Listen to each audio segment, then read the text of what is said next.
Hello world, welcome to the Fonz's office. Today I am here with Tylor Ninja Nicholson, fresh off his victory at the Muay Thai World Cup 2 COVID relief event. That went down July 18th in Calgary, Alberta, Canada. Tylor Nicholson, welcome back to the Fonz's office. How's it going, man? I'm doing great, my man. How are you doing today? I'm doing pretty good. I feel good. My elbow's a little bit sore. You can kind of see it's a bit swollen, but other than that, I'm fine. Awesome, my man. Awesome. I see that you're not alone today. You got your cousin there. Would you like to give a little introduction? Yeah. So during the last few years, Ryan moved back to BC, and he's trained with us and the Titan Fight team on and off pretty much, I'd say, for 4 years now. Nice. 3 years, something like that. But because we were shut inside, Ryan Schmidt has been like my main training partner multiple times a day for a fight, a professional fight, and he's never fought before or even competed, but he's kind of got to a point now where he's able to train with us and still get work in and actually still help out. Man, that is awesome. And for him to be able to be there for you with your training to help you out in this COVID-19 time where getting training partners that are there for you all the time is getting very challenging. So this is absolutely awesome. Ryan Schmidt, welcome to the Fonz's office, my man. How are you doing today? I'm doing great, man. Thanks for having me. Awesome. Thank you for coming down as well. How is it for you being training partner for Tylor Nicholson in the Ninja Gym there? Yeah, it's awesome, to be honest. I get an opportunity to train myself, but also help him with the fight. But yeah, we work out multiple times a day, and that helps me as well. So I really enjoy it. We both get something out of it, right? Excellent, excellent. And for the fans out there in the world who are not aware yet, Tylor Ninja Nicholson went into the Muay Thai World Cup 2 event out in Calgary, Alberta, Canada. He fought a man by the name of Louis Grover, and he ended up closing out the show at the 1 minute 56-second mark of the very first round. Congratulations, Tylor Nicholson, on earning that tough victory. And man, you looked outstanding in that performance. How did you do it, my man? Yeah, so it was a difficult training camp just because I was restricted from being able to go to things like the pools, hot tubs, saunas, and training with all the different fighters at Titan. We weren't allowed to do that either. So I was lucky enough to pull some people into my own home gym and managed to pull off a training camp there. I have a new strength coach, Luca, and a sprinting coach, Nabil, who I met up with twice a week for the 3 to 4 weeks before the fight when it got signed. Right. And they helped with cardio and conditioning. I was doing pads and sparring and doing like martial arts style workouts, boxing, kickboxing, Muay Thai, a lot at home, 2 to 3 times a day. I had a couple training partners like Jason Giroux and Skylar Gullickson, who came over pretty much every second day and basically let me beat them up to get ready for this fight. Perfect. So, and Ryan included. Yeah. So, realistically, it was difficult. I had to get multiple COVID tests for this fight. Right. I had to get one the week of the fight and didn't find out until the week of. And that's not on the promotion. It was just the commissions needed us to get it done and kind of surprised not just us, but the promotion as well. Absolutely. So they got in contact with us, and we had to go and do that and get the results and, get out to Calgary, kind of get situated, figure everything out. Once I got out there, though, I knew everything was going to get figured out, and I was pretty relaxed. I just kind of took everything in stride. I didn't let anything stress me out. And even leading right up into the fight itself, my heart rate never went up really. I was super calm. When we got in the ring, I could actually hear my opponent breathing when we were doing the face-off, and he was breathing through his nose very deeply and loudly, and I couldn't hear my own breath. My heart was fucking pretty still. I was pretty calm and relaxed, and I had a feeling that he was nervous and he was very tense, and I wasn't. I was nice and loose, and I think that showed pretty early on in the fight. Yeah, absolutely it did. I had the honor and pleasure of being able to meet up with you a couple times in the week leading up to your fight. And that was one of the things that I noticed right away, was how calm and how prepared you were for this fight. Yeah, you weren't going into this cold. You were going into this with a relatively decent fight camp taking place in your own home gym. And that definitely played out in your performance that we got to see. Now, with the fight in Calgary, this was an outdoor event, and the sun was beating down on you guys. Like, it looked like it was sweltering hot out there. And I can only imagine that the canvas was twice as hot as what the air temperature was. How was that for you, and how did that play into your performance? So I only felt the heat one time during the fight. I landed a bit of a flurry and he backed off, and I took a step and my foot was really hot for a second. So I started hopping on the spot, and as soon as maybe 3 or 4 seconds later, I didn't feel the heat at all. Only during those 3 little hops. You can see it in the video somewhere. I'm gonna watch it. I'm gonna rewatch it and look for those little hops, and I only did that because I was nervous of burning my feet. But my feet, I just felt heat once. I hopped a couple times, and I wasn't in there long enough to burn my feet, to be honest. No, and that's where I was kind of leading at with that question. Did the heat and the temperature there, did that play an aspect into you wanting to finish the fight quickly, or was that part of the game plan going in, that you just wanted to get in and out anyways? No, so because of mine and Louis' MMA fight ending so fast and the way it did, I gave him the benefit of the doubt. I expected him to come in and be better and to be a guy that would push me if need be. I was ready to go 5 rounds, 5 hard rounds. I trained very hard on my conditioning and cardio. Yeah.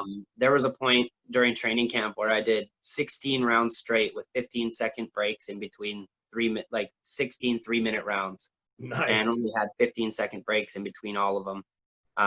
There's times where I can outlast all my other training partners when it comes to sparring.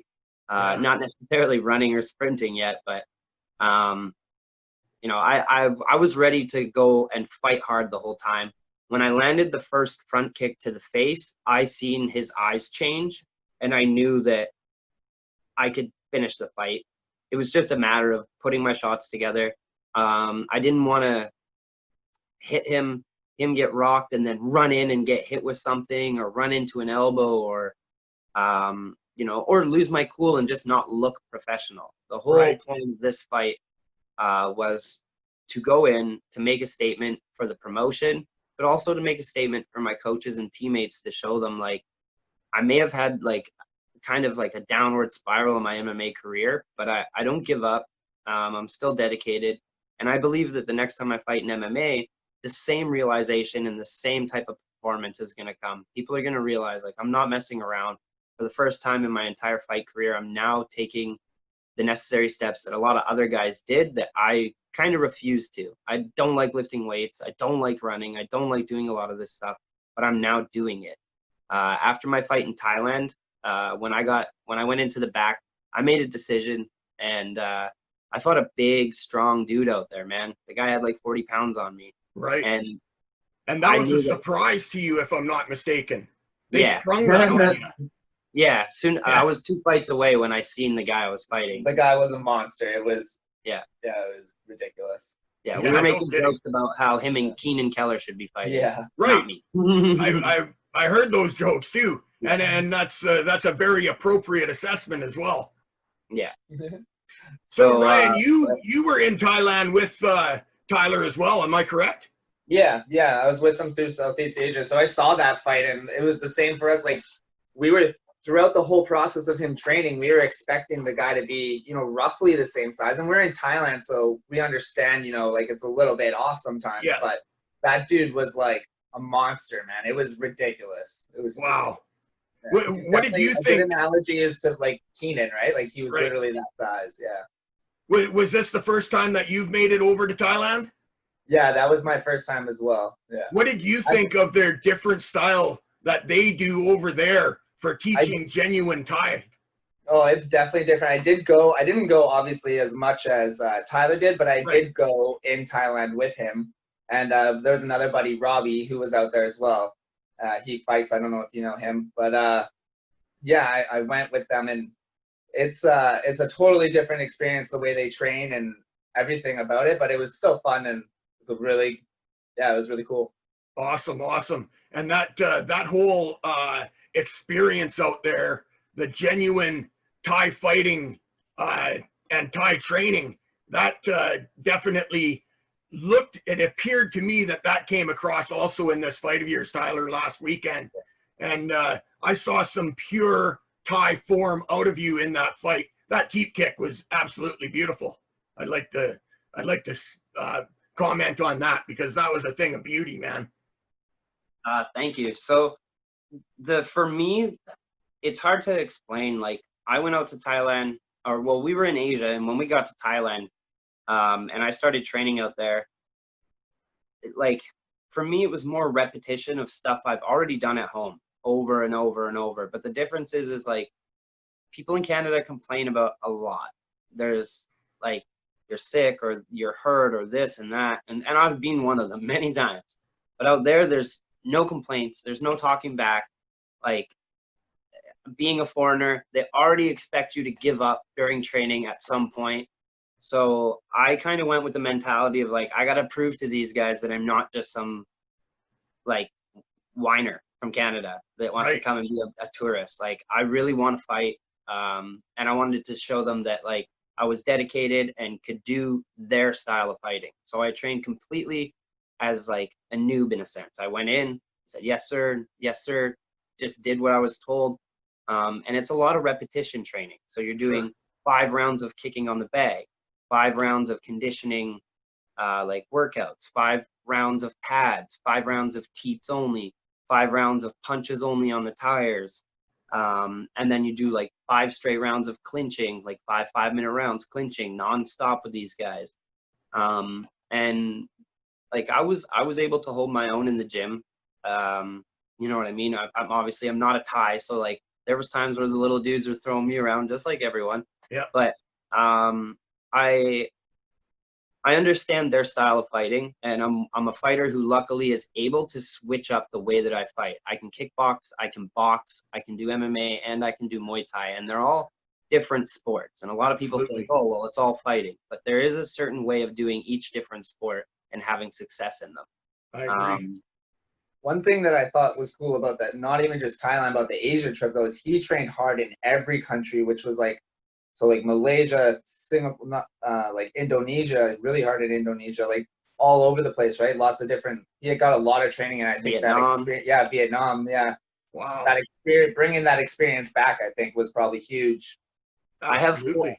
I have 4 gyms out in Asia that if I'm ever in those areas, they're kind of like my home gym there. You know what I mean? Well, there was a place in Malaysia called Merican Muay Thai, and Saiful Merican owns the gym. He's a 1FC fighter, and I trained with a guy there, Mohammed Amane, and he's super cool. I've stayed in contact with him over my entire trip. Yeah, looks like just your audio. Sorry, I just got a phone. I had to hang up. Oh, that's okay.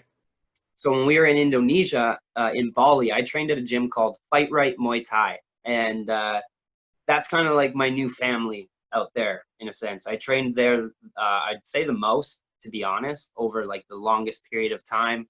Okay. The first day I went there, they they said that most of the foreigners they've dealt with were pretty arrogant, and I was really humble, and they liked me. So they invited me to stay at the gym, and I got to have, they brought out like 6-7 plates of food, a couple shots of this Balinese like moonshine Okay. called Yeah. Arak. And then like just kind of told me like the history of like Balinese culture, and explained his Balinese tattoos that he had. And I ended up kind of becoming like a member of the team unofficially. I gave the coach a Titan shirt, and he gave me one of their t-shirts for free as well. And when we Man. went to Thailand, we did a visa run back to Bali, and I went and trained with them and seen them while I was there again. Same as Vietnam, there was a fight team out there that I went and trained with a couple times. All really, really cool dudes. Same thing. I went out for like tea and I can't remember the name of this food, but I went out with them after as well. Okay. And then Sinlap Muay Thai in Thailand was where our training partner, Robbie Sound, was living. He was living in Thailand and training at this gym while we were traveling around Asia. So we went and met up with him, trained at his gym, and the coach there, PO, was my cornerman and main coach for the fight. And my main training partner is a guy named T, and he's maybe like 5 inches shorter than me, like 10 pounds less than me, and the little guy would throw me around all the time. Right. So I ended up making kind of friends in places where, like, if I am ever back in those areas, I have a couple gyms that I can just go stop in, say hi to people I know, and train again. Man, that is absolutely wonderful. What a wonderful experience that is. You earned a lot of respect on that trip, and that just shows in the character that you are. And that's one of the things that really attracted me to you as a fan to a fighter, was that respect that I saw in you immediately from the very first time that I saw you compete. Your elbow's acting up a little bit. I keep trying to like rest on my elbow, but it's super swollen. It hurts. Was that a kick that you blocked in the fight? No. What is the elbow? What started the from, injury on the elbow? As blunt force trauma to his dome. That was from the elbow strike. Oh yeah, I landed, I'd say probably like 8 or 10 elbows through. If you watch and count, yeah. There was 6 to 10 elbows that were super solid. Yeah. I landed quite strong. Yeah, nice, man. And that's wow, man. That's a testament to the strength and the conditioning that you did, as well as with the appropriate techniques that you used to throw those elbows as well. And man, what a fight. I'm still actually reveling in it. I watched it again this morning, and I absolutely loved it. My arms, the hair tingling on my arms, just like it did when I was watching it live. And you know what, my man? I'm a fan of cannabis. I think, if I'm not mistaken, that you gentlemen may partake every once in a while. And if you are okay with it, I would like to have a celebratory pull from my little celebration bong here while I got you with me. If you gentlemen are willing to partake with me, let's have a little celebratory puff and celebrate Tylor Ninja Nicholson's victory. Sweet. Are you down for that? Yep. I got this here.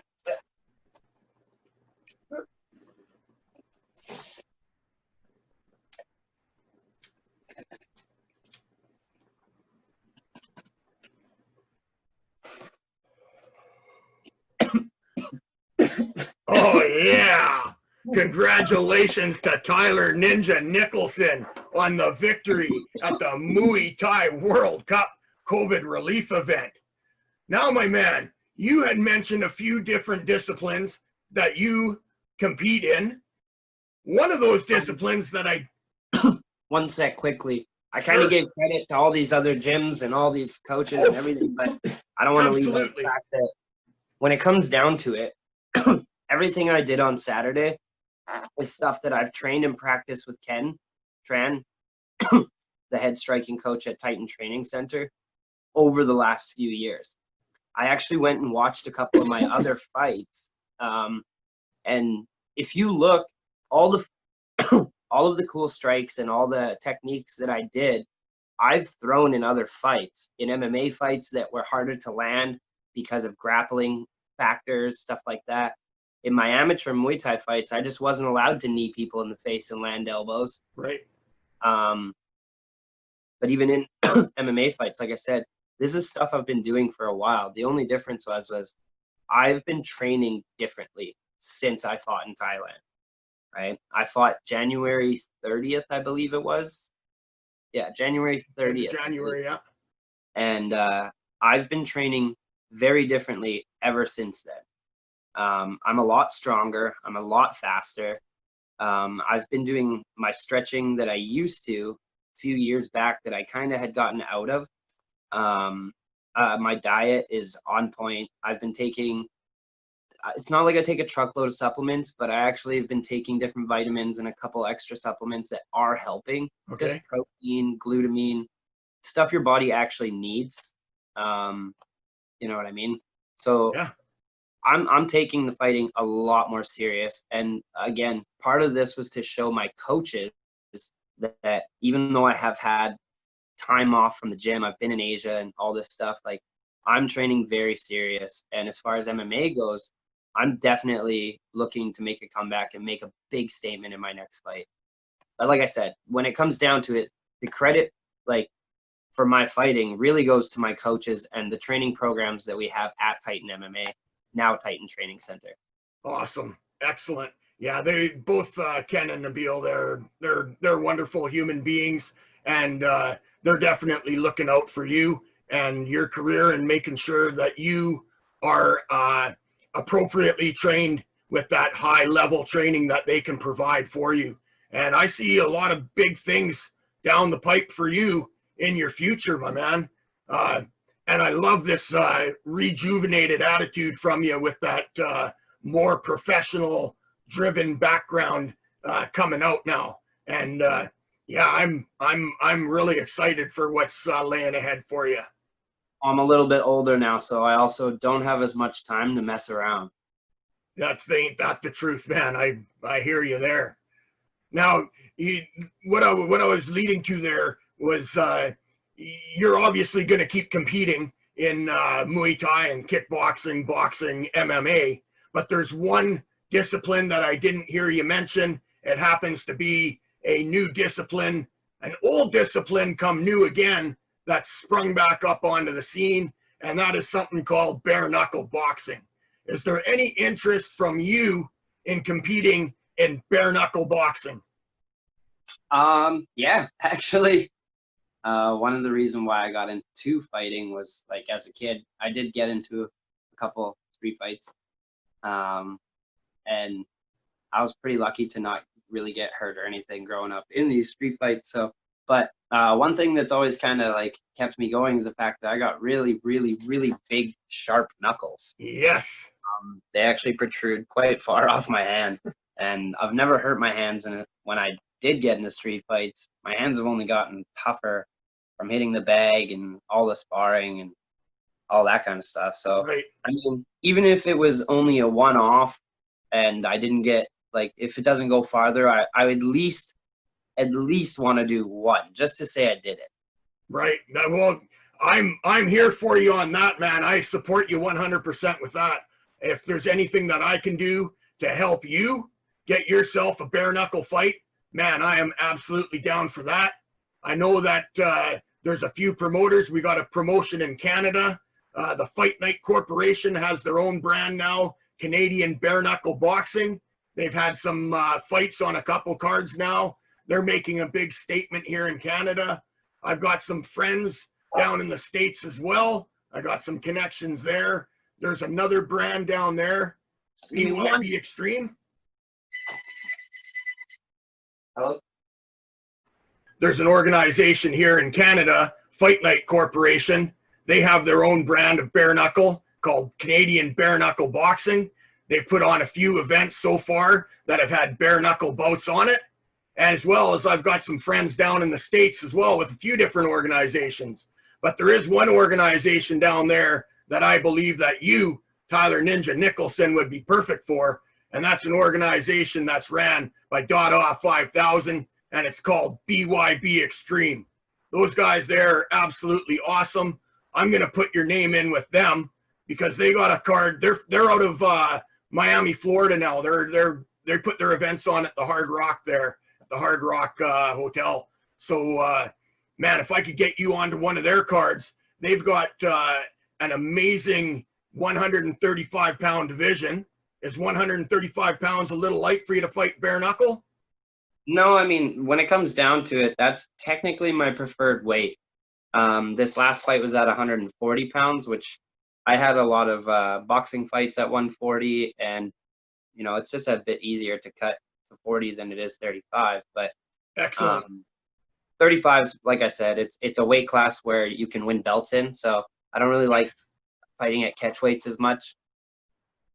Yeah. Well, the 135-pound division with BYB Extreme, they've got a beautiful belt. It's going to be contested for, I believe, on their next card. And yeah, if I could get you into that organization, that would be absolutely awesome. But then again, a little closer to home up here in Canada with the Fight Night Corporation, Canadian Bare Knuckle Boxing, I'm telling you, Tom Fiddler and Keith Guy, those guys there, they're doing an amazing job with the Canadian Bare Knuckle Boxing, and it'd probably be a little easier to get you in a fight on there. But we'll see, man. If you're open to the States or Canada, I'm putting your name in with both, and I'll do what I can to try to get you a bare knuckle fight contract. Yeah, I mean, I appreciate it. And like I said, I definitely am interested in at least doing one of them, you know, see how it goes. I think it would be a cool experience. I don't necessarily plan on making that your home or anything. Yeah, like I don't plan on like switching over to only bare knuckle. Right. But I've had, like, as an amateur, I tried to fight in as many different styles as I could. So I did have a couple grappling tournaments and pancration tournaments. I had boxing, Muay Thai, kickboxing, and MMA fights. Right. And I also did a couple like karate point sparring type tournaments. Just okay. And I wouldn't mind doing the same thing as a professional. Now I've done pro MMA. I've done pro Muay Thai. I wouldn't mind doing some pro boxing and, like I said, a pro bare knuckle fight as well. Excellent. Yeah, that's wonderful. You've got a very decorated amateur career. You've been a multiple-time champion as well, and I could foresee that transferring over into your pro career as well, and you becoming a pro champion in mixed martial arts, in boxing, in whatever discipline that you decide that you want to fight in. And I could see you being a multiple discipline champion, holding belts in multiple disciplines consecutively and at the same time. So I'm really, really excited about your pro career, what's ahead for you. And how about you, Ryan, man? What do you think of Tylor if he made the attempt to go in for a bare knuckle fight? You support him on that? Oh, yeah, I think he'd be fine, to be honest. I've known, obviously, Tylor since forever, so yeah, I know what he's capable of when he's using his bare knuckles, and I know that his knuckles hurt because I've been hit by them before. Yeah. So, yeah, I think he'd be fine. So I think if you can get him a fight, that'd be awesome. I think it'd be cool to watch. Excellent. How about yourself? Would you ever compete in a bare knuckle fight? I don't think I would compete, but I'll train with Tylor. You'll get him prepared, hey? Yeah, exactly. Man, huge respect to you for that. Yeah, man, that's absolutely wonderful. Well, we're running a little short on time here now. We're getting to the end of my my slotting here. I do have one last question for you there, Tylor. You have some tattoos that you got inked on your skin. We saw your tattoo. Let me show off my shirt here that you gave me, the Ninja t-shirt. You've got a tattoo that you got touched up here. I would love to have you on as my very first guest on Tattoo Talk. Would you be interested in coming back one more time and having another interview with me, and we'll discuss your tattoos? Yeah, that'd be cool. I would love that, man, and especially to have you as my first guest. I think that would be a wonderful way for me to introduce the segment to the world. They'll be familiar with who you are, as well as we get to see some of that cool ink work that you got done both here and overseas, because you got some pretty sweet looking ink on you. Yeah, I got a lot of ink put into my skin while we were in Asia, that's for sure. Yeah.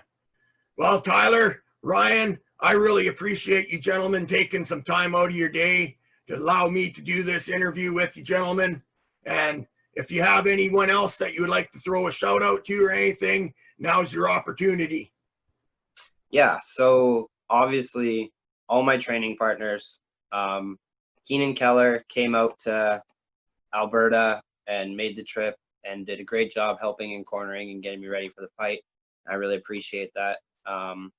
Like I said, Ryan was a big part of it. Ryan kind of drove me around all these different training like appointments that I had, and kind of just did them side by side. Like, he's not training for anything, and he was put through basically the exact same fight camp I was. He was doing the sprints and doing the personal training workouts with me as well. So yeah, you know, I can personally attest Tylor worked really, really hard for this fight. Absolutely. So you know what I mean? Like, he was a big part of that. All the different guys from Titan that came and helped me train at the house. There was a big group of people. They all know who they are. Yes. But Skylar Gullickson and Jason Giroux really kind of stepped up and came over way more than I had anticipated. They showed up in my house like 5 times a week in a 7-day span, which, Right. you know what I mean? Consistently asking me to train and all that. So they really played a big part. Obviously, again, like my coaches, they're without Ken and Nabil, none of this stuff really happens the way it did, if that makes sense. You know what I mean? Like, It does. they're the ones that have the gym. They're the ones that teach the stuff that they do. And we're the ones who have to learn and try to fucking really put the knowledge out physically. Yeah. Like I said, everything that I did in that fight is stuff that I've learned and trained over the years with my coach and my team. So, you know, a big shout out to all of them. I also have my sprint coach, Nabil, and my personal trainer, Luca, who are both a huge part in the success I had in this last fight. So I'd like to give them a shout out. But also, there's a Muay Thai shorts, like, I guess you could say a Muay Thai fight apparel company, Resiliant Fightwear. I won a little Instagram contest and I named a pair of their shorts Red Pools, and they ended up sending me a free pair of shorts. But they've been super, super cool with me ever since then, and very supportive as well.